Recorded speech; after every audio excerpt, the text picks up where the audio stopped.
Hi guys, welcome back. So before we get into England versus France week and before that England squad is announced for the week, I'm going to get into what team I think should be picked for that game, plus the team I think Steve Borthwick may well pick and compare the two. Now this is kind of a culmination of the series of videos I've had on who should play fly half for England, and I'll look at the final vote for that. Plus the two videos I did with Tim from Egg Chasers on how England are doing 3 games into Borthwick's tenure. But England have improved, they have shown some signs of the basics. I thought the last match against Wales, the Kevin Sinfield defence really looked right on point, but those 2 wins were against the 2 weakest teams in the tournament so far, Italy and Wales. France, a huge step up. At least it's at home. Can they field a side good enough to beat the powerful visitors? And also, they've got to have an eye on the World Cup as well. Certain positions haven't had a lot of rotation. Maybe they need to think about that, but love to know what you do and why. And, spoiler here, there's a lot of decisions to be made, particularly at halfback. Incredibly difficult. Love to know what you think. So let's get into the team, and I think the front row really picks itself at the moment of Genge, George and Sinclair. I don't really think there's much argument there. I guess you could say maybe start Dan Cole for his extra scrummaging against France, but I don't think that's enough to start him. So Genge, George and Sinclair, and I'm pretty sure that Steve Borthwick will do the same. Now bench-wise, I've been pretty consistent in picking Bev and Rod as the replacement loosehead. I just can't see the point of putting Mako on. Sure, he'll try his hardest, but he's not the player he was, and my heart just sinks a bit when he comes on, but I don't think that Steve Borthwick will do that. I think he'll probably stick with Mako. Jack Walker there as the replacement hooker. Steve Borthwick doesn't seem to rate him, but will he actually give him some decent minutes in this game? I wouldn't, count my chickens on that one. Then Dan Cole as a replacement tight head. I think that is the most sensible choice. I think he did pretty well against Wales. Now, second rows. We haven't seen a lot of rotation or any rotation in the second rows, even off the bench. Now, I'm sticking with Itoje and Chesham. I think they've settled very nicely now. But as a replacement, I'd like to see Courtney Lawes not come on at 6, come on in the second row, give him some time there. He hasn't played second row for a while. And if he's going to be the replacement second row, the third choice, if you like, in the World Cup, he needs time there. And they need to start looking at some different combinations in the second row. Back row wise, I think my back row will be the same as Borthwick's back row of Ludlam, Willis and Dombrandt again. Ludlam's been fantastic, probably the first name on Borthwick's team sheet at the moment. Now at open side, Jack Willis kind of picks himself again, but there is a spanner in the works as he was called back to Toulouse because they had a player crisis. So he's going to play another game which the others won't have. Hopefully he doesn't get injured, but he will have missed some training with England. So that's a bit of a shame, plus the travelling. But I think he probably starts as long as he's coming back feeling fairly fresh. On the bench though, that's the call. Do you go Curry again?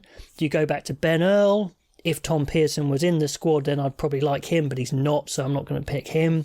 But I think Ben Earl needs some more game time. He's been outstanding in the Premiership. Can he come on and cause a big impact against the French? So I'm just putting Ben Earl there to rotate, but Ben Curry would be pretty good as well. I imagine that Borthwick would stick with Ben Curry. Dombrandt-wise, he had a better showing versus Wales, but this is going to be such a big test for him. Can he show those skills and stand up to the physicality of the French? And just to note, number 8 wise, Alfie Barbary returned for Bath as well this weekend, so maybe he could come into the mix for the World Cup. Right, now it gets tricky. What do you do in the halfbacks? We've had Jack Van Poortvliet and Owen Farrell going pretty consistently together. They're a good kicking unit, they're strong physically. They haven't been the most exciting. Jack Van Poortvliet's probably got some strict orders to probably play that way as well. So logically, you could just go for that again and then maybe bring some speed off the bench.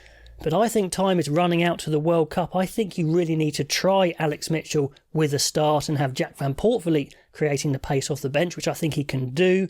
So can Mitchell play a more of a controlled game and show some of that sniping that he showed? I think you need some game time. You can't just play Jack Van Poortvliet every single time, because in the World Cup, if he gets injured, that's a big problem.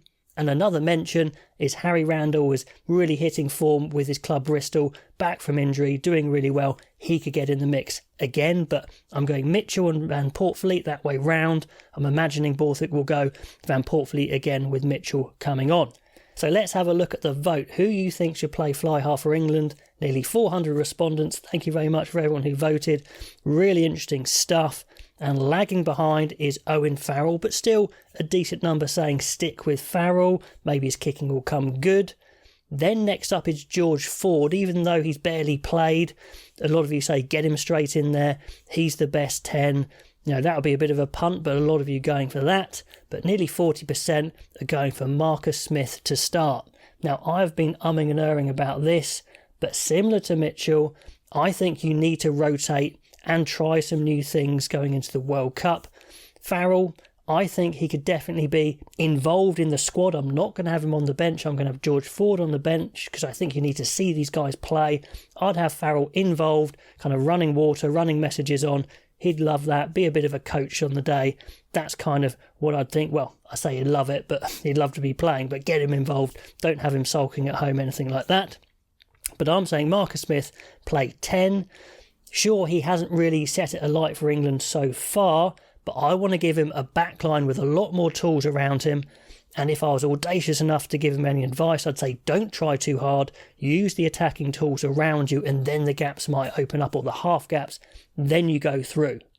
One little aside with Marcus Smith, a lot of you are really annoyed with, one thing is hair, but I don't think we can tell him to have a haircut. But I think you get annoyed by him sweeping his hair back the whole time. But, if he wore a hairband, would that make it worse? But let's leave that one. His goose step is the second thing I think that annoys people. And I would say, again, if I was audacious enough to give him some coaching advice, is don't jump so high in the air, because when you jump in the air, you can't do anything. Sure, a little split step like Jason Robinson can make the opponent guess which foot you're going to step off. But if you have too much time in the air, it's essentially dead time where you're doing nothing, you're just slowing down. So I'd say just cool down the goose step, maybe make it a tiny little hitch kick, because certainly slowing down then speeding up is a decent tactic to beat an opposition. We saw what Henry Arundel did when he scored that magic try for London Irish. He just slowed down, then sped up without a goose step. So you don't need a goose step. It kind of deceives the opposition a bit, but maybe a small one now and then is okay, but maybe tone it down a bit, because I don't think it really helps. But anyway, enough about that. Marcus Smith, don't try too hard. So tone down the goose steps. Let's see what your goal kicking is like and use those guys around you. And then when George Ford comes on for a decent chunk of time, he can play in a similar way. And you've got two similar sorts of fly halves. Farrell being rested, not dropped, involved in the squad on the day as well. Let me know what you think. Tell me how wrong or right I am. Either way you say it, I'll probably agree with you, because I'm not 100% on this, but I think that's the way to go. We need to get Smith in there with a dangerous backline. Into the centres, and I think Ollie Lawrence is an obvious pick, been playing so great. I don't think there's anyone obvious to take his place at 12. I think Dan Kelly would be that man, but he got injured, which is a real shame.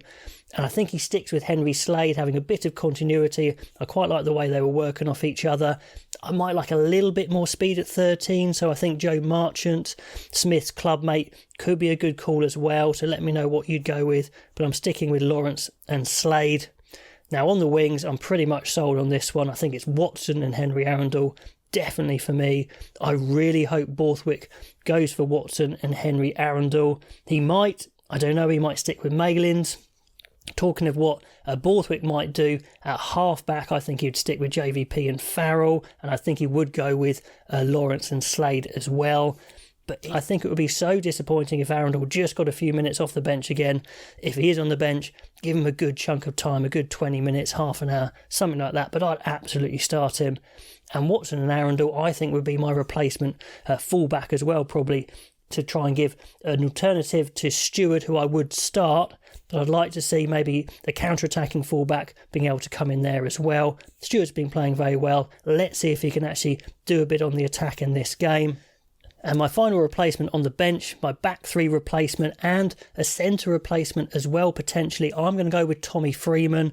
Malins has played a lot of minutes, so again, rotate him out, give him a rest. I think that's fine. We need to see what Freeman can do again. He hasn't quite lit it up for England, but I think he's got a lot of potential in the back three, and I think maybe outside centre as well. So I think that's worth a go.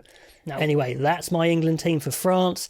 That's what I think Borthwick might go for. Let me know what you think on what your team would be and what you think Borthwick's team would be. Love to know all your comments as always. and I'll catch you next time.